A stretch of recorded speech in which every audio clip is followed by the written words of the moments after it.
নমস্কার বন্ধুরা, রূপাস কিচেনে সবাইকে স্বাগতম। আজকের রেসিপি দুর্দান্ত স্বাদের মটন কারি।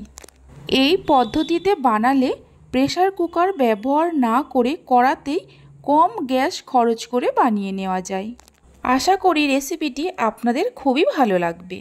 তাহলে চলুন রেসিপিটি দেখে নেওয়া যাক। শুরু থেকে শেষ পর্যন্ত দেখার জন্য আপনাদের কাছে অনুরোধ রইল। এখানে আমি 1.5 কেজি খাসির মাংস নিয়েছি। মাংসের মধ্যে দিয়ে দেব 4 চামচ টক দই। টক দই মাখিয়ে নিয়ে 1 ঘন্টা ঢাকা দিয়ে রেখে দেব।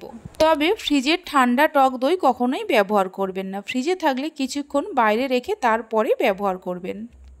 গ্যাসের ওপর একটা কড়া বসিয়ে তার মধ্যে দিয়ে দেব সরিষার তেল। ওজন হিসাবে 150 গ্রাম সরিষার তেল আছে। তেলের মধ্যে দিয়ে দেব 4টে লবঙ্গ, 4টে এলাচ আর 2 টুকরো দারচিনিকে থেতো করে। দিয়ে দেব 5টা বড় সাইজের পেঁয়াজ কুচি। ওজন হিসাবে 500 গ্রাম পেঁয়াজ আছে। পেঁয়াজের মধ্যে 1 চামচ নুন দিয়ে দেব।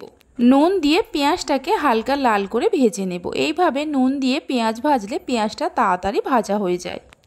পেঁয়াজ হালকা লাল করে ভেজে নেওয়া হয়ে গেছে। এর থেকে আর বেশি লাল করব না। এর মধ্যে দিয়ে দেব 2 চামচ রসুন বাটা আর 2 চামচ আদা বাটা। ঝালের জন্য কিছু কাঁচা লঙ্কাকে চিড়ে নিয়ে দিয়ে দেব। কাঁচা লঙ্কাটা আপনারা নিজেদের প্রয়োজন মতো বাড়িয়ে কমিয়ে নিতে পারেন।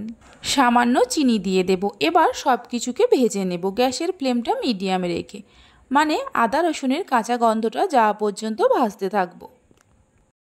পেঁয়াজ আদা রসুনটাকে ভালো করে ভেজে নেওয়ার পর এর মধ্যে দিয়ে দেব 2 চামচ হলুদের গুঁড়ো, 2 চামচ কাশ্মীরি লঙ্কার গুঁড়ো, 1.5 চামচ দিয়ে দেব জিরে গুঁড়ো, 1 চামচ ধনে গুঁড়ো আর অল্প একটু ঝাল লঙ্কার গুঁড়ো দিয়ে দেব। তবে ঝাল লঙ্কার গুঁড়োটা আপনারা চাইলে নাও দিতে পারেন।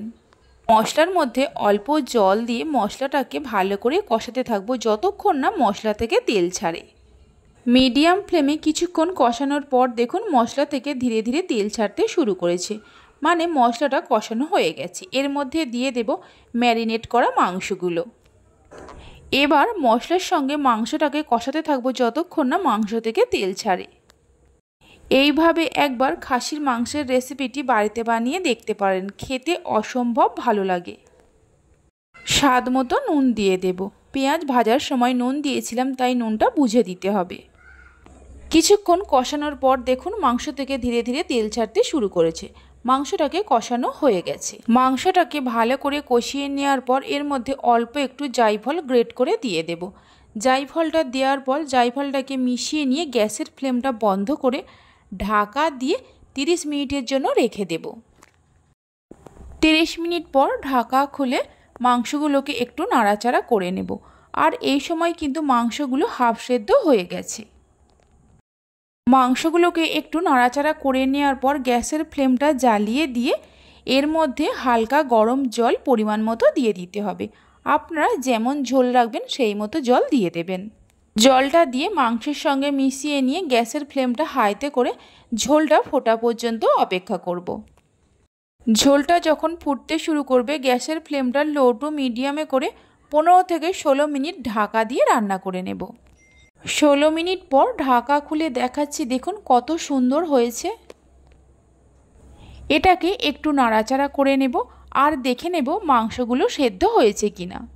মাংসগুলো খুব সুন্দর সেদ্ধ হয়ে গেছে। এবার এর মধ্যে দিয়ে দেব অল্প একটু গরম মশলা গুঁড়ো আর কিছু ধনেপাতা কুচি। সব শেষে দিয়ে দেব 1 চামচ ঘি। সব কিছুকে ভালো করে মিশিয়ে নিয়ে গ্যাসের ফ্লেমটা বন্ধ করে দেব। দেখে নিশ্চয়ই বুঝতেই পারছেন কতটা লোভনীয় হয়েছে। এইভাবে একবার মটনের রেসিপিটি বাড়িতে বানিয়ে দেখতে পারেন। বাড়িতে বানালে খেয়ে আপনাদের কেমন লাগলো কমেন্ট বক্সে জানাতে ভুলবেন না। এটা রুটি, পরোটা, ফ্রাইড রাইস, পোলাও যে কোনো কিছুর সঙ্গে খেতে অসম্ভব ভালো লাগে। আমার রেসিপি যদি আপনাদের ভালো লেগে থাকে অবশ্যই একটা লাইক করবেন। ভালো লাগলে চ্যানেলটি সাবস্ক্রাইব করে পাশে থাকা বেল আইকনটি প্রেস করবেন নতুন রেসিপির আপডেট সবার আগে পাওয়ার জন্য।